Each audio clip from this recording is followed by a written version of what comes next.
और वहीं उत्तर प्रदेश में अवैध मदरसों पर लगातार एक्शन हो रहे हैं, जिसको लेकर यूपी एडिटर रतीश त्रिवेदी ने यूपी सरकार में मंत्री ओपी राजभर से खास बातचीत की है।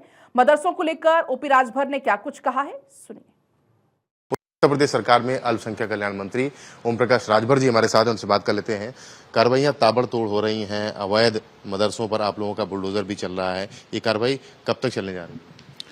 देखिए, ये अनवरत प्रक्रिया है। शिकायतें होती हैं तो जांच होती है, जांच में दोषी पाए जाने पर कार्रवाई होती है। मदरसे खोले जाते हैं शिक्षा देने के लिए, अब मदरसे खोल करके लोग नोट छाप रहे हैं। प्रयागराज में आपने देखा कार्रवाई हुई। कुशीनगर में मदरसे में नोट छापने का कारोबार पकड़ा गया, कार्रवाई हुई।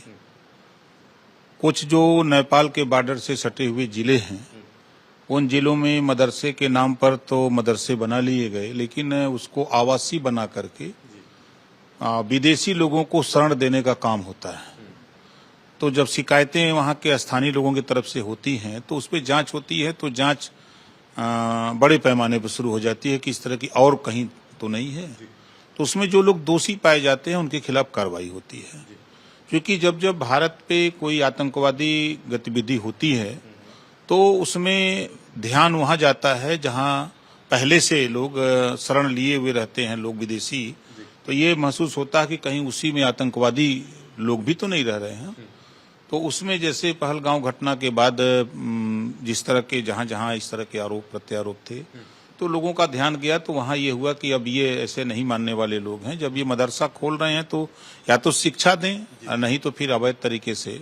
क्या हो क्या रहा था वहां पर, क्या पता चला? क्योंकि काफी दिनों से चल रहा है। देखिए, उसमें आवासीय बन गए थे। आप खोले हैं विद्यालय चलाने के लिए, बच्चों को तालीम देने के लिए, और आप उसको आवासीय बना करके और उसके आसपास तमाम जैसे झुग्गी झोपड़ी आपने बसा दिए। तो ये अवैध जो लोग बसे हैं उनके खिलाफ कार्रवाई हो रही है।